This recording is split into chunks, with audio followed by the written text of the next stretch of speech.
Hello. You did it. You did the intro. You didn't let me do it. It's every time we open with you saying hello. Oh, okay, okay. Well, then maybe never mind. Maybe we should keep it that way because it's like the thing now. Yeah, it's consistent. People are Okay, expecting it. okay. Well, to everyone, hello again. Um, Hello, welcome to Talk Scary. we're still. It's scary talk. You don't even know what podcast you're on. Really don't. Okay, so we're still here. I know we're shocked too. We're making a fourth episode, and this time we are talking about. Well, we're talking about two different cases. So I am. Oh, okay. I'm curious. I want to know now. Okay, so I'm going to tell you my cases, and then I'm going to ask you about yours. Okay, Um, okay. or should I wait? I don't know. Is curiosity killing me? I don't know. You need to think about the listeners, Andre. Put them before you. Yeah. Okay. Okay. You know what? I'm gonna hold it. I'm not gonna ask, but I'm gonna tell you. But I guess I'll start. So I'll start with my case. Okay. So first off, hello everyone. Again, blah blah blah. Episode number 4. Today we are tackling two different topics. I told Shannon about my topic, but she doesn't really know much about it, and she didn't tell me about her topic. So we're keeping it suspenseful. To all of our 2 new listeners, remember to follow us on Twitter at Talk Scary. We're also everywhere, on every podcast listening platform: SoundCloud, Apple Podcasts, Google Play, Spotify, etc., etc.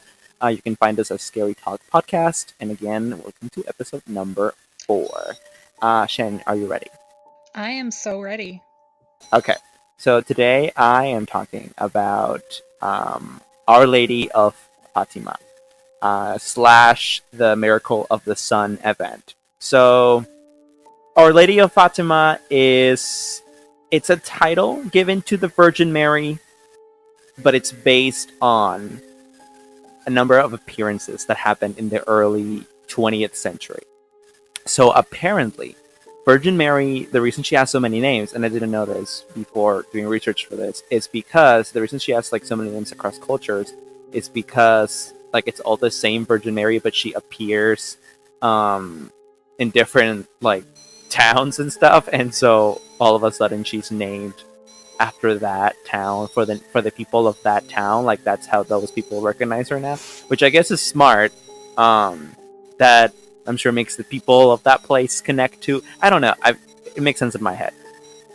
So So you're saying like she appeared in a place called Fatima? yeah, she appeared in a place called Fatima in Portugal. Okay. Like you know how well maybe you don't, but like Our Lady of no, that was Jesus of Nazareth. But like it's kind of the same principle actually. You know what I mean? It's the same. It's not a different Jesus than Jesus Christ. It's just that like when it appeared to the people of Nazareth, they started calling him that, almost as if like now he belonged to them too.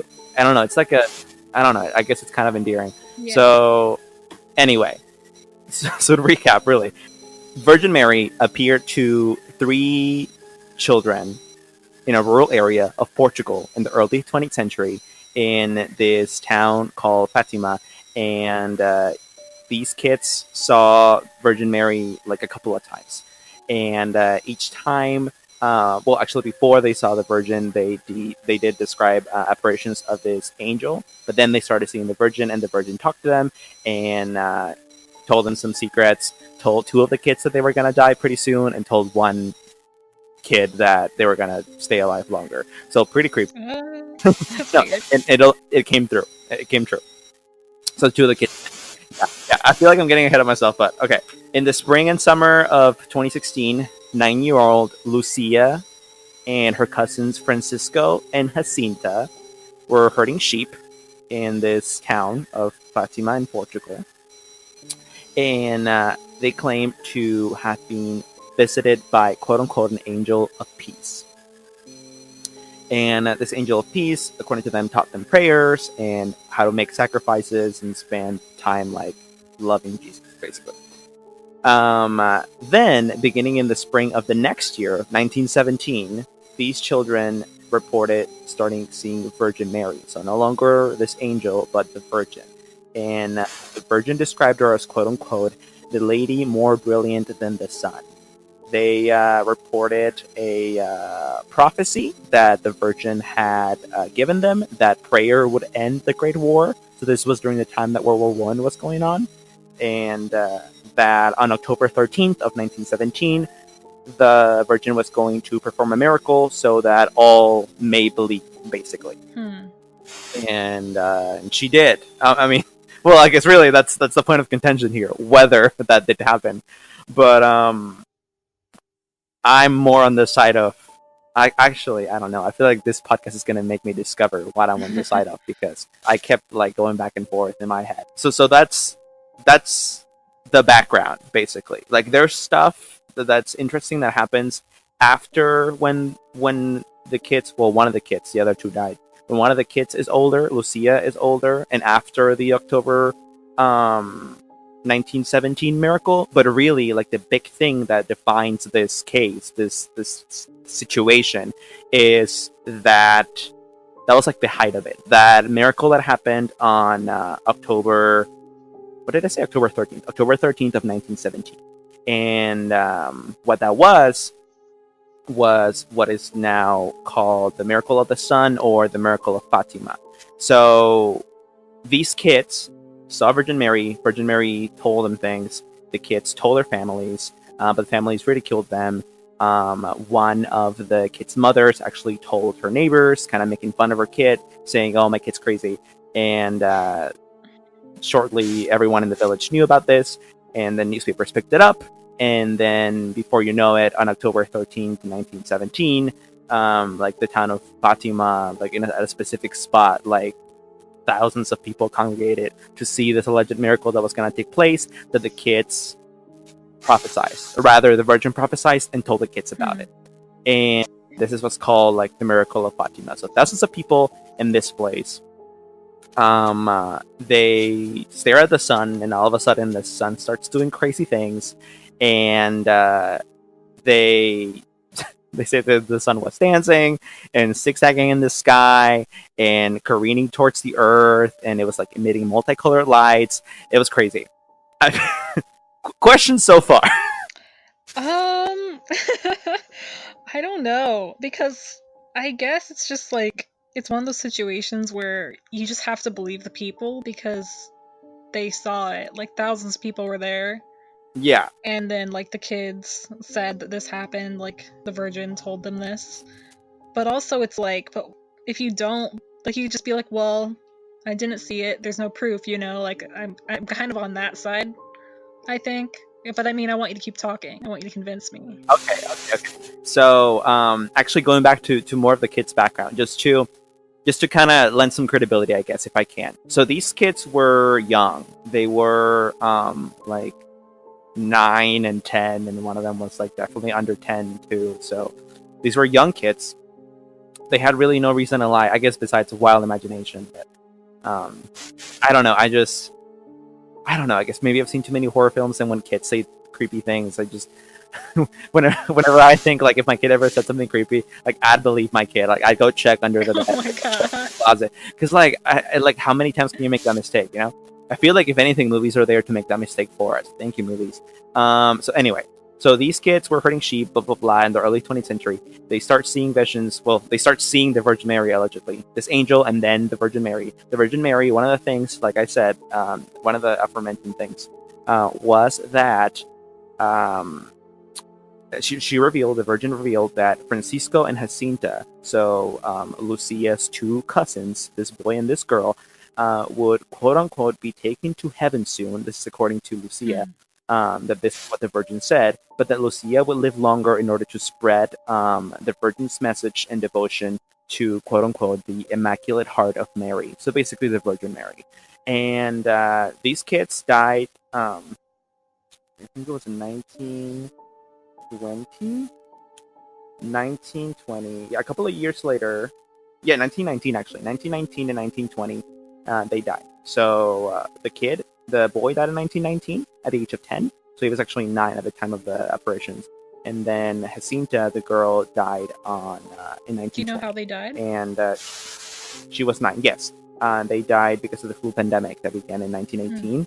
Across Europe, and it killed a bunch of people. But you know, Lucia lived in similar conditions. They were kind of poor, so like how she didn't get it. Like that's kind of a big coincidence, because I mean I'm sure they all lived nearby too. Like I don't know, interacted with the same people, and you know that the easiest way to get the flu is like by the people that have it, like being in close contact with you, obviously. So it was just strange that this, like, even if the girl was lying, all the kids were lying, and they never saw the Virgin Mary, you could still at least make a case of like, oh, well, maybe this girl Lucia had like premonition powers. Hashtag episode 3. Yeah.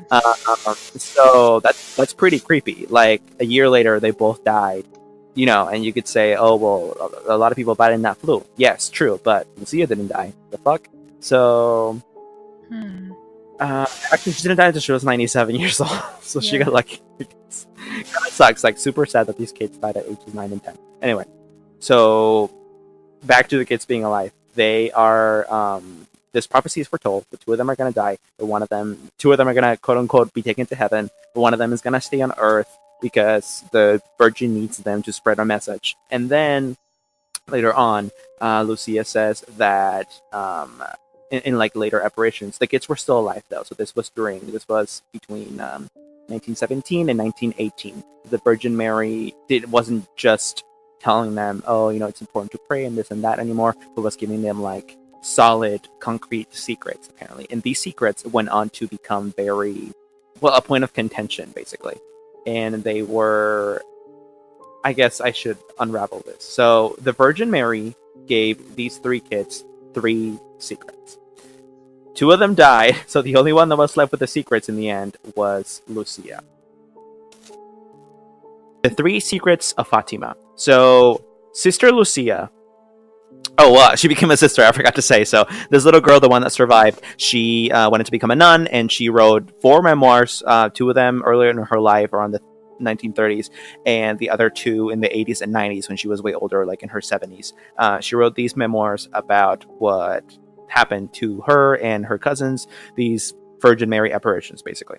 And she told in these memoirs that these 3 secrets that I was talking about were entrusted to the children during the July 13th, 1917 apparition. So very specifically that day, the Virgin Mary was like, yo, everyone, I'm going to tell you some secrets. I'm going to spill the tea on what's going on in the world. Listen up. Open your fucking ears. This is going to be mind-blowing.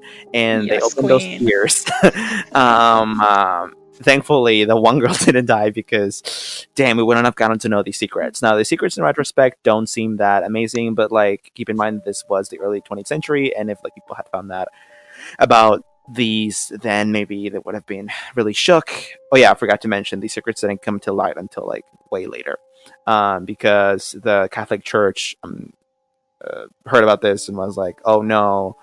Well, technically, sorry, I'm rambling. That wouldn't be true because the memoir is what describes these secrets, and that didn't come out until 1941. So it's not like they could have known earlier anyways. It wasn't really the church, it was just that the memoir didn't come out until really late, like decades later. I am sorry, I'm confusing this part with something else. I'm confusing this with specifically the 3rd secret, because for the 3rd secret there was meddling there by the church. Okay. I'll talk about it later. So the 1st secret that the Virgin entrusted these kids back in 1917, according to the memoir, is that it was a vision of hell. And Lucia said that it was horrible and scary, and I mean, yeah, you can imagine. It was a vision of hell.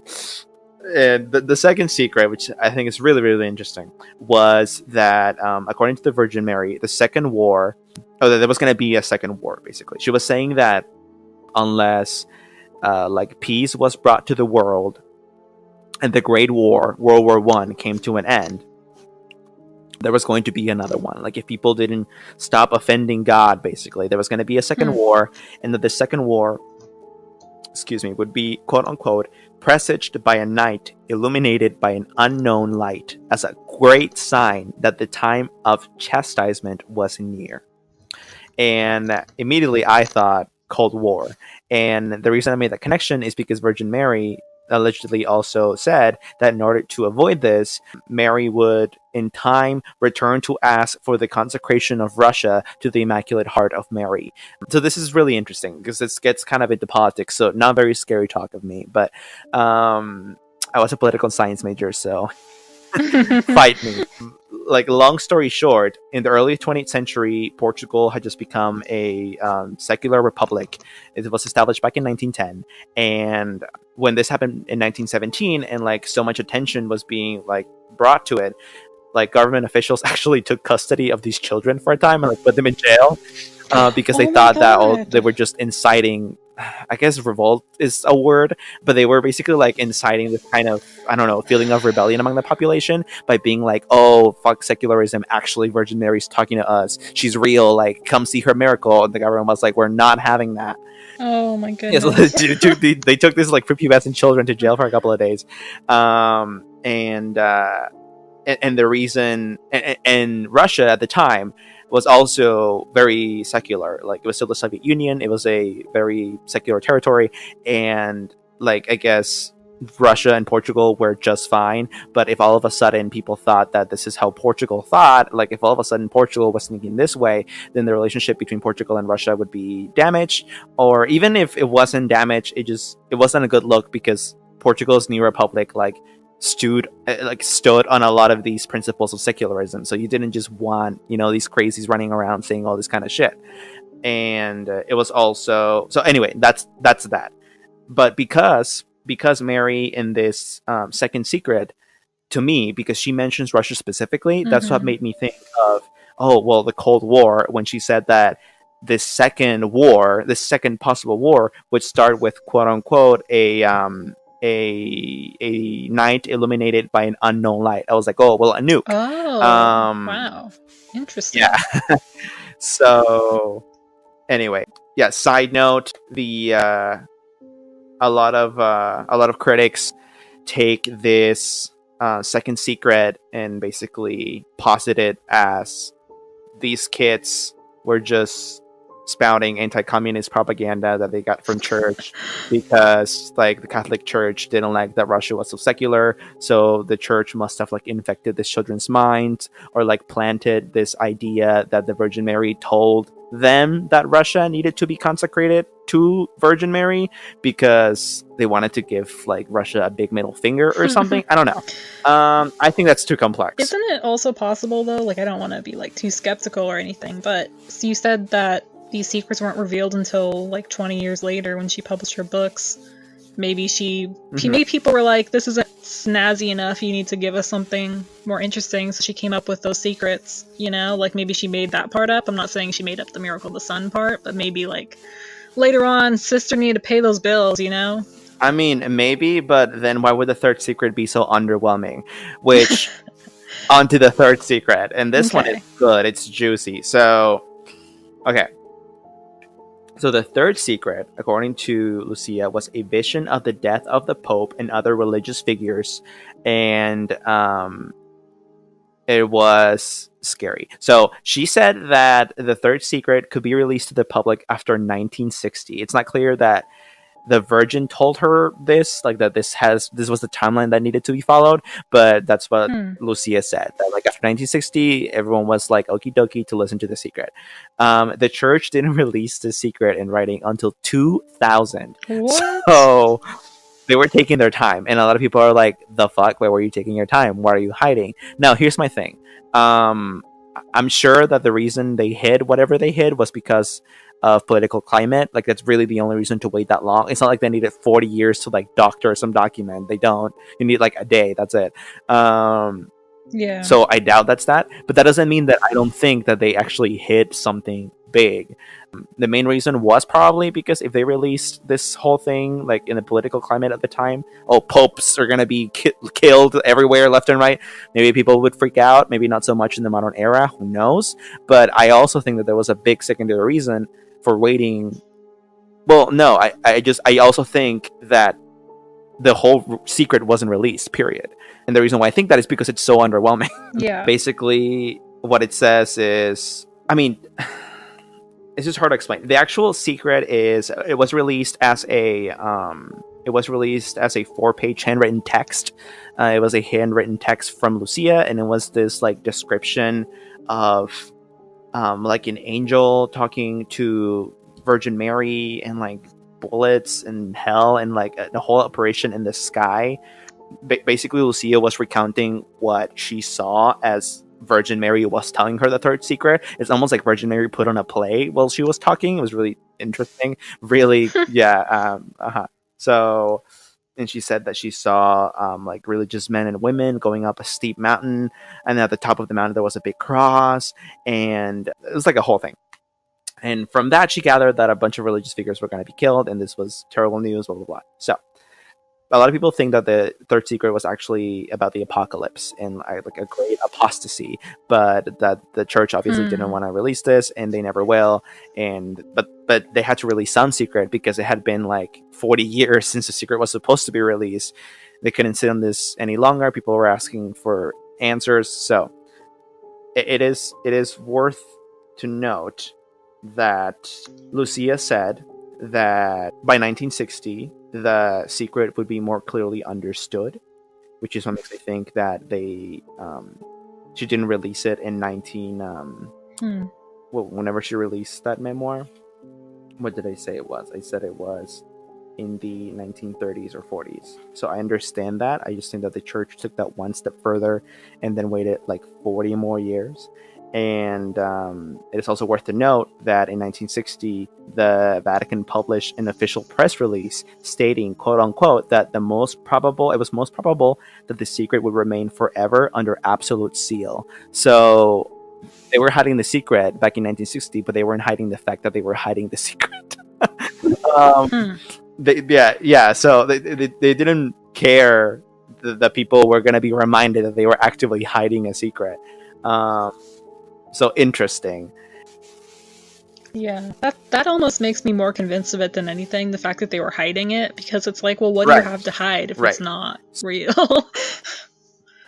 That's all about the apparitions and these secrets. The secrets to me are really interesting because, again, a lot of people speculate that it was actually about the apocalypse and that the Virgin, I mean, the sources on this are kind of dubious, but that the Virgin actually gave Lucia like an exact date, and Lucia never wanted to come forth with it, that she must have at some point in like one singular handwritten text, the original one, pardon me. But the church obviously hid this. Later on, came out with a revised version of this text, and people are like, "No, like we deserve to know when the apocalypse is coming." But yeah, so 2012. But onto the miracle of the sun. So again, going back to 1917, like the reason why this is even like even carries any credence, this whole case, this whole thing, is because in 1917 a bunch of people gathered again in Fatima and saw all these miracles. They basically saw the sun, they saw the sky like cloudy and it rained, and then the clouds parted and they saw the sun become this gray metallic circular shape figure, like a Death Star basically, and what that would look like from Earth. So it wasn't bright, it wasn't blinding, it was just this gray metallic like frisbee, I guess, in the middle of the sky. It's hard to envision, I'm sure. And that it started careening towards Earth, so like swaying from side to side all of a sudden. And again, there were thousands of people here, if not tens of thousands, so a bunch of people in a field watching the sun. They all reported very similar things. Basically, the sun was swaying from side to side, and then it came like closer and closer to Earth. People were freaking out because they thought the sun was gonna like end the world, but then it zigzagged back into position, and as it was doing that, it emitted a bunch of multicolor lights and like radiant glow, and it was fucking crazy. And that's what a lot of people reported. Thoughts? See, I've been thinking about this. You know, you're talking about this metallic object, you're talking about lights, and I'm thinking either aliens or maybe like someone. Okay, bear with me on this psychedelic trip right here. I'm not even gonna go for skepticism, I'm just going straight for it. The Virgin Mary was a hologram sent by the people who are in charge of our world, or actually, she like snuck past them or whatever, to like give us the truth about the fact that we're all in the Matrix or something like the Matrix. And she's like, I'll prove it. And so on this day, she showed that there's like a hole in the Matrix, and the hole was the sun. And we could see through it. And we could see the aliens controlling us. Honestly, I'm shook. Like, otherwise, I don't believe it. well, that's the thing. I mean, because I'm not religious, but I guess if I say that I believe this, then I would have to be. So that's kind of a mind trip. Are you religious? I don't know. I don't respect organized religion because it's responsible for killing thousands and millions of people, and I don't know. I do believe in God. I would say that I do believe that because I just find it. I don't know. That's a whole another topic for something else. But I don't really like religion, and I don't like church, and I don't like people telling me what to do. But I was raised Yeah. Catholic, like I said in the first episode, and I will never understand why Catholics are so obsessed with the Virgin Mary, and that kind of weirds me out a little bit because I'm like, why are we attributing so much power to her? Like, I don't understand. Well, because she's the mother of God. Like I was raised Catholic too, and I get it.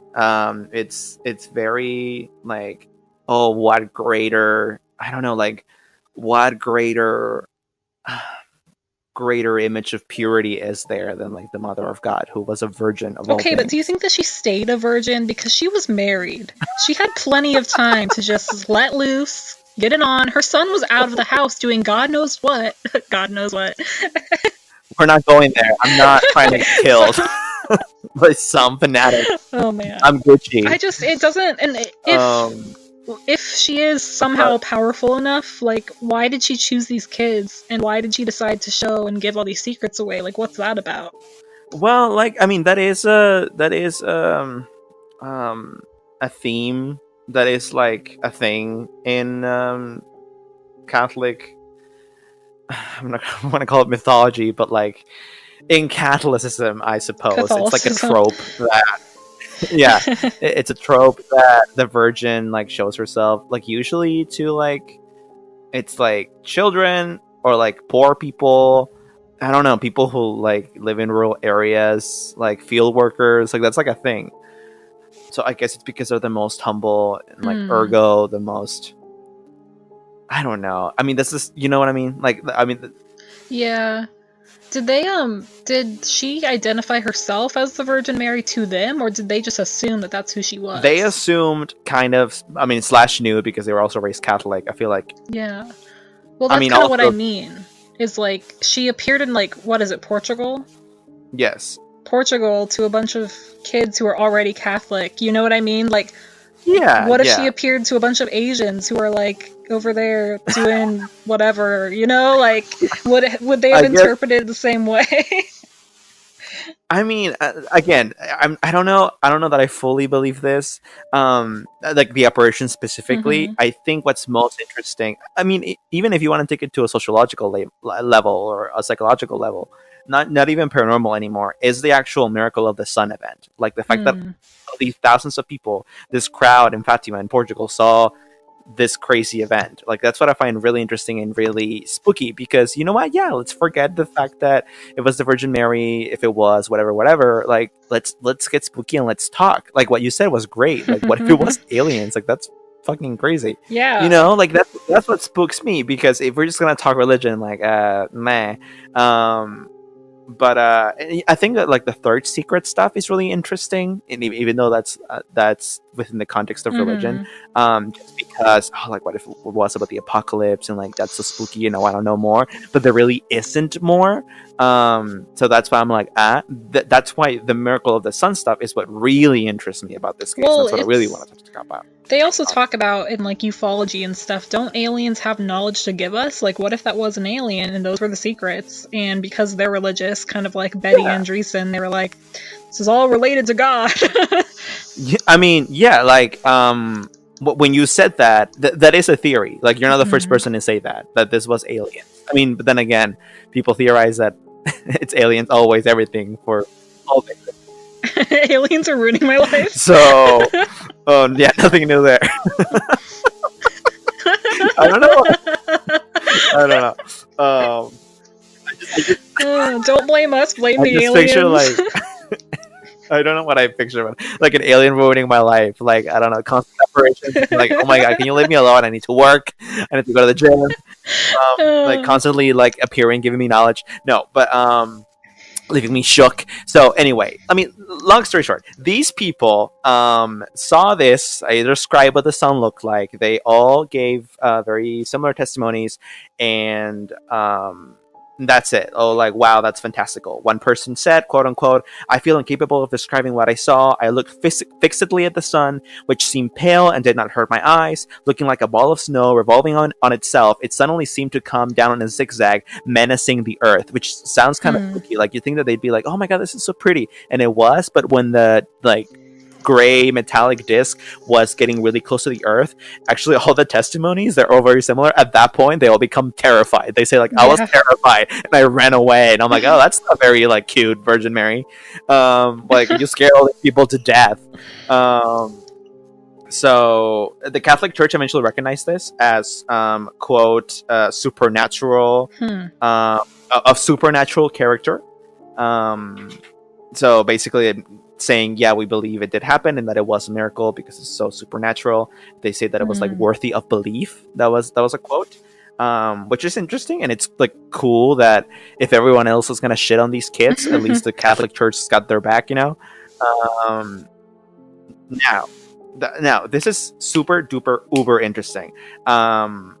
There is a father who is a research director at Oxford University. He is in the Center for Science and Religion, which I guess is like a thing they do together there. Like, that's in the same department. Or maybe there's just a department that mixes the two. But anyway, I found that really interesting. And he said that his thing is basically like, the miracle did happen, but the sun didn't actually. So what a lot of people refute this with is that, like, astronomers of the time said that nothing happened to the sun that day. And like, obviously, like in any scary movie ever or anything paranormal, like when you actually try to like prove it by conventional means, nothing ever comes up. But this guy at Oxford says that that's totally fine, and that doesn't mean that a miracle didn't happen. It's just that he believes that when like God gives miracles, is all he's doing is like manipulating what's already there, um, like close to us in order to. I feel like I'm being confusing with this. So what this guy is saying is that God like put in the air a bunch of ice crystals, or the Virgin Mary, I guess, and like a bunch of weird like cloud dust and shit, which made the sun look all crazy, and that's why the people saw that. So the sun didn't Hmm. technically move; it was all this like weird, more atmospheric and more like weather-like phenomena. But he's saying like that's still a miracle because the kid, like the Virgin Mary, still predicted that was going to happen on that exact day at that exact time. So that's still a miracle because like that's impossible to predict. Yeah. And I'm like, that's cool. Right, like the Like, prediction. it feels kind of a cop out, but it feels kind of like that's cool because that means that you can believe in miracles without having to like prove them on conventional means. So I was like, that's my kind of pie. um, Well, isn't it possible too, like if we are talking in the realm of like supernatural, like maybe the miracle is happening in your own mind, so like they can make you see things, you know, like it doesn't even have to be like a cloud or anything. which would still be extraordinary, right? Like, Mm-hmm. I mean, so yeah, basically saying that there is indeed plenty of scientific information on hand to approach the miracle of the sun on a scientific basis. Um, but he still calls it a miracle. So I thought that was interesting. So that was basically like a believer's explanation, Mm-hmm. utilizing science and still making it plausible, which I thought was cool. But of course, the criticism was hard, and it's the classic stuff. What do you think the main criticism was? Like the main refutation of this was? Um, nothing happened to the sun, Sure. right? Like that would be, yeah. Yeah. I mean, like, what do you think people who think all these people didn't see Oh, this? mass hysteria? Why do they? Yeah, I mean, yeah, it was the power Yeah. of suggestion, mass Mhm. hysteria, Right, and you're basically. staring at the And sun, or so. exactly. I mean, a lot of people did, given their testimonies, like the fact that they like when they started looking at the sun, like it wasn't blinding them, like, and like they came out and the sun was up in the sky and it was raining, and they could tell it was the sun, and all of a sudden the clouds parted and they saw this metallic disc, and then they felt comfortable looking at the sun. So it's not like they were just because I know that if you just look at the sun, all of a sudden you're gonna get like a lot of your retinal cells in your eye burned, and like, it's kind of like when you look at the sun for a couple of seconds and then you close your eyes and you can see shapes on your eyelids. Right, and they can like dance across your eyelids and stuff. Right, exactly. Yeah, but like this wasn't it, sis. Like they were, it was raining and like the sun was there, and then they started looking and they felt comfortable looking, and it didn't burn them because they claim like it was fine. It was covered up. It was just like a big ass frisbee in the sky. So and also there are considerable witnesses that saw the same thing. Like to me, that's the big thing because mass hysteria is a term that's used a lot, but I don't think people realize that it's actually super extremely rare. If really it's ever happened, that's not even what it's not an actual like viable concept of modern psychology because it's so many things have to go wrong for mass hysteria to really take place. So I don't like that people just kind of throw that around. Like it's way harder than you think. Yeah, I mean, I guess it's possible that one dude was like, "Oh my God, I see it, God loves me," and then the other dude was like, "God loves me too, I see it too," and then they all just decided, like... Yes, but I feel like it could stop at 15, 20, Yeah. 25 dudes, but like thousands of people, Shannon, like, nah. I mean, I like the idea of aliens, using their powers of telepathy to, like, convince people and show them their spaceship, But I can see how that wouldn't really, like, tie into a lot of the stuff, like the Pope. Like, I don't know why the aliens would mess around with that. Yeah. I mean, a lot of people think that the Pope is a reptilian, and a reptilian is a kind of alien, so honestly.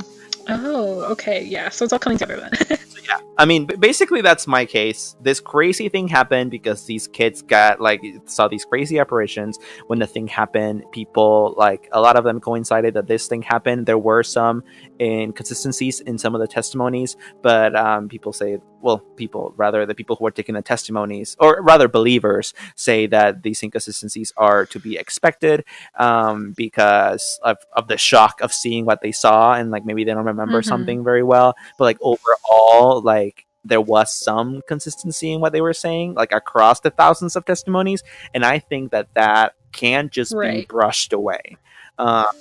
And then there were refutations, and that's basically my case. And to me, it is real. It happened. I don't know what did it though, because like I said, I don't know that I believe the whole Virgin Mary thing. So honestly, if anything, I'd be more inclined to believe that it actually was aliens. Like, that's interesting that you actually did end up coming to a conclusion about it. I feel like I need to do more research in order to kind of understand, because like this is the situation, like you said, where we just don't know. Like, you just can't prove that it happened, and you can't prove that it didn't, It's like you're just relying on them to say. Yeah, but again, it's not like I know anything for sure either. It's just my suspicions lead me to give you this conclusion. So I'd like you, like, even if it takes you a while, like do your research, whatever. But I'd like you to eventually like come to me with a conclusion, because we're never gonna know about any of this, about the psychics, about the aliens, about anything. But we still. What if I'm a reptilian? Honestly. Now you know. So you can still take a position on something without. I mean, I guess that sounds ignorant. I was gonna say without knowing, but it's like, yeah, you should be able to it comes to paranormal stuff, because you'll never know. You know what I mean? If it's something like real life, you shouldn't just talk without knowing. Right. But if it's something like this, like, I mean, it can't be proven either way. So I'll get back to you on this specific one, but do you want me to say yes or no? Just throw some things at me. Vampires, no. Demons, no. I mean, okay. So you came to a conclusion. You came to a conclusion in episode 1. Aliens, at least. That's good. Yes, absolutely. Ghosts, no. Ghosts. Because that's likely going to be that's a very likely episode 5. I was totally thinking that too. Future listeners. Okay, that's what's up. Okay, that's good. So no, really, no. Oh my God, Shannon, you have to tell that. We're like hyping the episode 5 when we're not even. Oh my God, I'm not doing that. That is too. Sorry. It's too real. It's too recent. I can't do it. I'll pay you. I don't. You have to pay me a lot because people actually died, Andre. Everyone, like the 5 people listening, are like, the fuck. What's happening? I didn't kill anyone. I swear. And not kill anyone. But yeah, now you're hooked. Now you have to listen to episode I 5. just You don't. don't know whether we're actually gonna tell it, but now you don't know. You have to listen. So No. Okay, okay, so do you want to hear my case now? I'm sure you've already heard of yes, this. I'm sure a lot of people have, but I want it to be made clear that I have never heard anyone talk about this on a podcast before, and I've never seen it on TV before, which is interesting because this is like a real thing that happened. Okay, okay, and it's funny you bring up mass hysteria because that's one of the explanations, quotation marks, for this too. Are you ready? mm, Alright, yes. so today I will be talking about the dancing plague of 1518. Have you heard about this? Oh my Yes. god, I have heard of this. Yeah, Okay, so vaguely. I did Yeah. some research into this, and at first I was like, I don't know if I want to cover this. Like, there's really not that much to say. Like, this happened. Like, this literally happened. But I actually did. I managed to find my way through it, and I'm going to take you on a journey with me. Feel free to dance. So this happened in modern day France, actually, called Alsace. Is that Alsace? I don't know. That's what France used to be called. Strasbourg, that's the Yeah. city. July of 1518. So basically, what happened was around 400 people danced for days without rest for discernibly no reason at all. A lot of these people died. They died of heart attacks, strokes, exhaustion. They just could not stop dancing. And like, I don't, huh? God. I don't, I Sounds like don't, a party.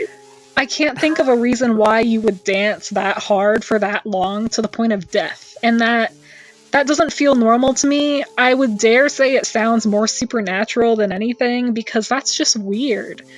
Yeah, that's fucking strange, dude. Yeah, and I guess like this thought kept like popping into my head while I'm reading this. I'm like, well, what if it was just Coachella? Like, what if someone just didn't say like it was a fucking music festival? We were getting down, we didn't know what was up, and we just died. You know, like that happens. Like we don't really listen to a lot of 16th century music, so like what if there were some like bops back Right. then that people were What if they were just they throwing were just down and they didn't have enough water, whatever? But that is not the explanation I would like to go with. So, the way this started on July, or there's not actually like an exact date because this was like the 1500s, but like and it all happened in July basically. So the first day, it started with one woman, and that's what makes me think okay, it might be like like spread like a flu virus or something, right? So her name was Mrs. Trophea. She began dancing, and she danced for about 4 to 6 days before she died. Within those days, 34 other people decided to join her. So, and then she died. And then, within a month, 400 people had joined the original 34. And so we have like hundreds of people just dancing in the streets of France, I'll say. And they're not stopping. They're not going to the bathroom. They're not drinking water. They're not eating. They just dance until they die. This plague killed about 15 people per day. wow. Isn't that like a Kesha song or something? Dance What? until you die. Oh, it might actually be. I'm actually a big fan of Kesha. I can get on board with that. Doesn't she have Oh, like a song about aliens too? I think so. Yeah. Her entire like newest album has her standing naked in a pool with a UFO behind her. Like it's iconic. Yeah. She's telling us something for sure. Oh my god, I know. Okay, so the physicians who were like around the city at that time didn't really know what to do, like at all. Like they had no idea what was going on. They assumed, well, like they're not going to stop dancing, so maybe if we just facilitate this, like it'll naturally go away on its own. Maybe it's psychological. So what they did is they constructed a stage for people to dance on, and they started playing music. And this was the worst decision they could have made because it did literally nothing. It honestly probably made it worse because once there was music and a stage, more people started dancing. Yeah. So, So we're the ones to keep them on fucking yeah, stage. they thought, let's just get it out of their system. It did not get out of their system. They also give them a mic and curtains. Yeah, I don't know. Okay. So, why? Why did this happen?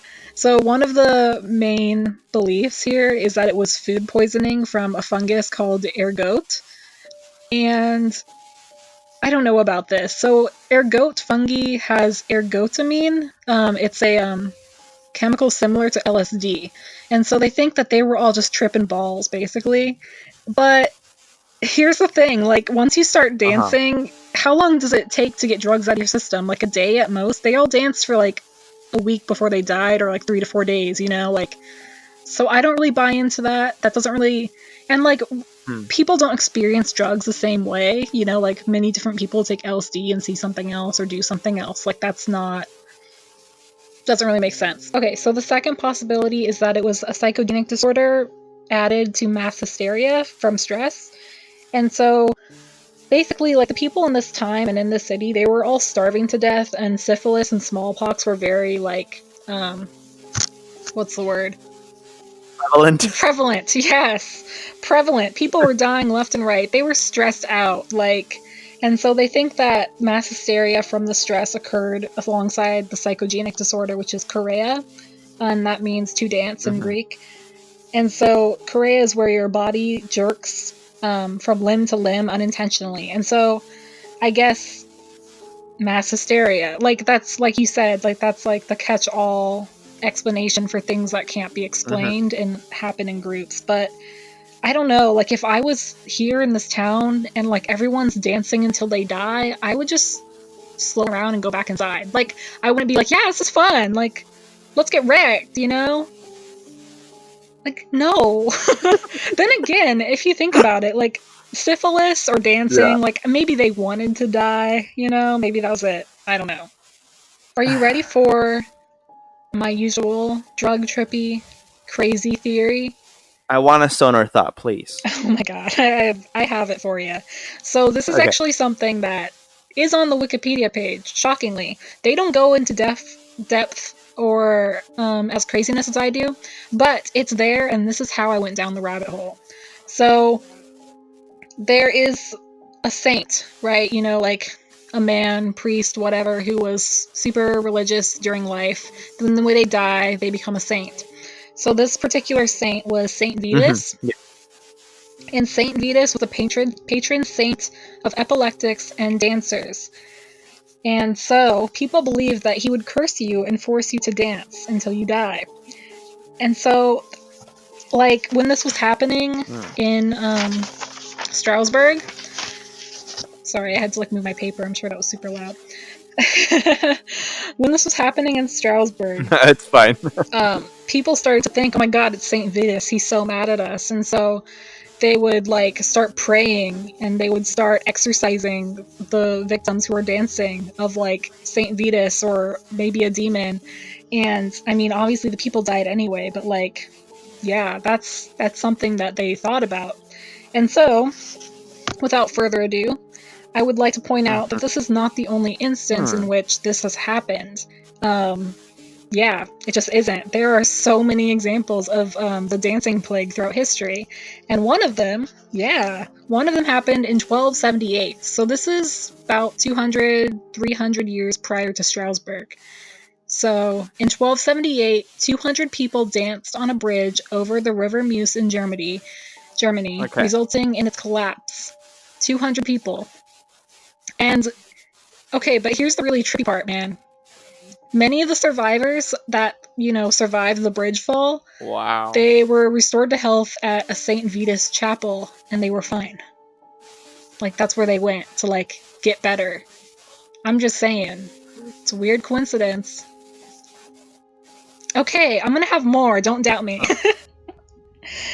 Okay, here's where it gets extra weird. I need you to just bear with me here.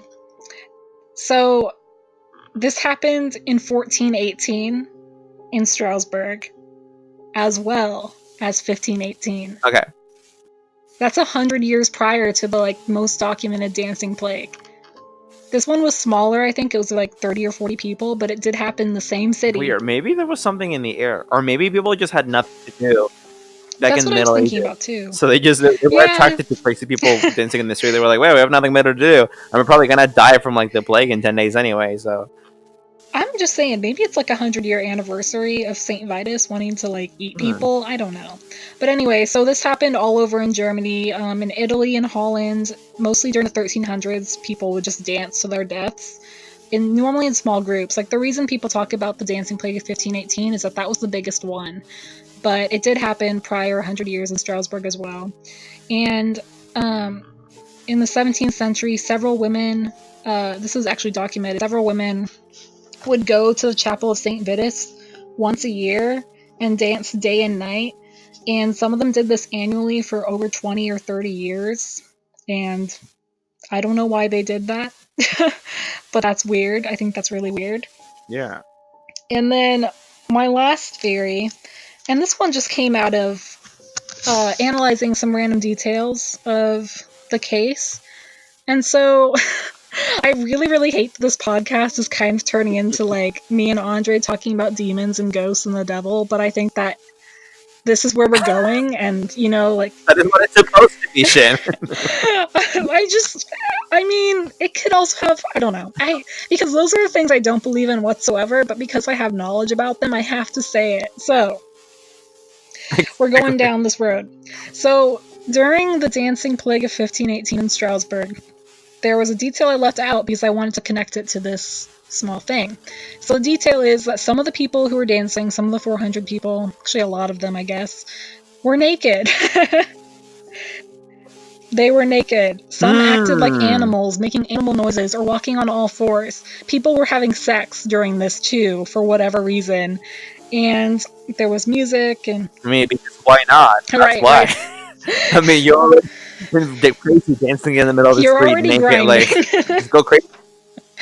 Okay, so, and then another weird thing that was documented is that people were having odd reactions to the color red, which I personally don't know what that means. This is kind of unrelated. I just thought it was worth noting. And also, in prior ones in the 1300s, people were having weird reactions to the color black. I don't know, maybe that's scientific, maybe that all leads back to something, we're just missing something, but that's kind of weird. And so, like, all this was happening, so people were like, you're possessed by demons, and so people were trying to exorcise them in the streets, or they were trying to pilgrimage to the St. Vitus Chapel, blah blah blah, we already know that. However, demons, just saying, this is the connection I wanted to make. So, there is another event that frequently happens, well, I mean, if you believe in this sort of thing, it frequently happens, called the Witches' Sabbath. So, the witches would get naked, they would act like animals, and they would have sex, and they would dance, and there would be lots of music, and they would worship the devil and all this stuff. Is it that trope where like witches dance around a fire? That kind of thing? That sort of thing, but it was like way more like inclusive, like there were men and women, and it was more about the devil than just being crazy. And the thing that I found interesting about this connection is that a lot of the explanation for why the witches did this was the ergot mushroom. And so already, like, we had that connection of, like, these people are acting in very similar ways. So, I mean, Yeah. I want to believe that St. Vitus or the devil or someone came down and was like, dance until you die. And that's what happened. I don't know what happened, and neither does anyone else. However, I think it's interesting. Like, I don't know. People were literally performing exorcisms during this. People were naked and gross and just dancing until they died, and there's no explanation for it. Like, what? I don't know. Like, have you ever just wanted to go crazy? Just like go out and run into the street naked? I feel like that's happened to me. So maybe this is just that, except these people were enabled and actually like able to do this. Wouldn't you want to stop and drink water at least? Like, why didn't they? I think that the initial desire probably was like to do this because it's cool and crazy and rebellious and like there's no inhibition. But like then you all of a sudden like you've been doing it for hours and you've done it for so long that your brain maybe just like self sabotages and doesn't know to stop, and all of a sudden you're dead. Like, I don't know. Don't give me that mass hysteria up in here. Well, no, like no, it's just personal like hysteria, I guess. Yeah, I don't know. Well, that's the thing. Some doctor of this century kind of made a statement that said, like, even a marathon runner wouldn't be able to, like, keep dancing for as long as they did. Like, and so that sparks me as, like, there's something weird going on here. Like, I think I'm more to believe, like, maybe it was something in the air. Maybe, like, you know, like, Black Death, you know, like, that doesn't exist anymore, but like during that time it did. So maybe there was something back then that existed that would spread across countries, but it doesn't exist anymore, so Mm, we can't even like. what about this fungi? Well, the fungi doesn't account for like how long they danced, like, and especially because once you stop eating, like they weren't eating during this time, so how would they continually get the food poisoning? You know? Maybe like the woods nearby had a lot of this fungi, and there was like a forest fire going on, and the fungi like smell was in the air, and that was enough to. That's kind of a stretch. I think that it was the witches It's the witches. I don't know. or aliens. Maybe aliens. I don't know why aliens would do that. They, They seem pretty like chill. They don't want to harm us. they probe us for everything. Maybe they wanted to see if we can get I jiggy think with it. aliens just have an advanced form of colon cancer and they're looking for the cure in us. Honestly, yeah. I mean, the probe was like left and right. What are they looking for exactly? Um, yeah, I don't know. Like aside from mass hysteria, which I myself said earlier, I thought was ridiculous. So I can't come in here and be like, "Oh, that's what it was." I think that I honestly like the witch theory. Like, it's not bad and it's spooky. I like it too, and I like that I came up with it. I like that I saw that connection because it's they're so similar. Like, why is it so similar? mm-hmm. I Yeah, don't know. maybe I don't know. Maybe these people were all witches and like warlords, and they wanted to like go out and attract as many people, like take them down to their hole with them, and they just succeeded. I don't know. The Saint Vitus thing really interests me too, though, because I just watched the movie Hereditary and I Will Never Be Okay Again. And basically, that's Yeah. like about like a demon king or whatever, which is kind of different from like a saint in the Catholic Church.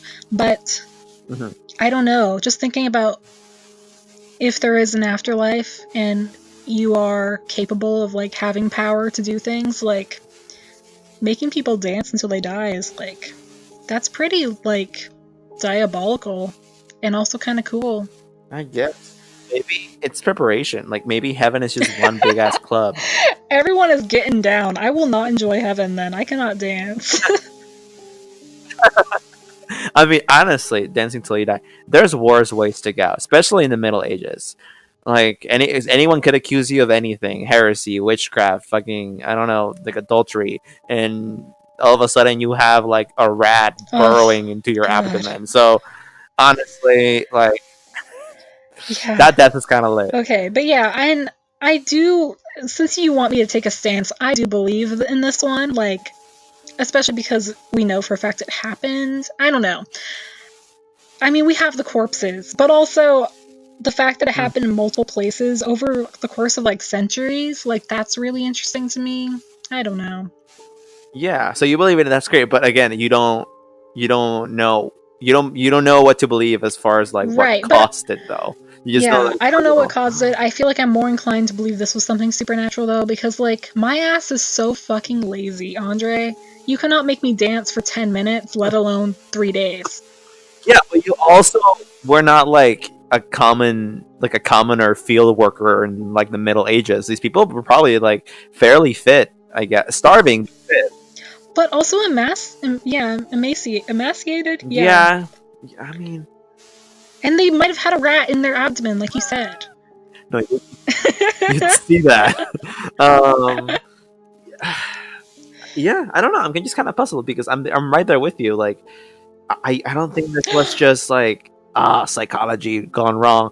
I think it was something supernatural, but I just don't know what to pin it to. I mean, I did mention the witches. I got it, I got it. What? You know how I was making a big deal out of the color red and how they had Yes. odd reactions Yes. to it? Yes. Yes. Yes. They were possessed by bulls. Mm, I like it, but how do the bulls get in there?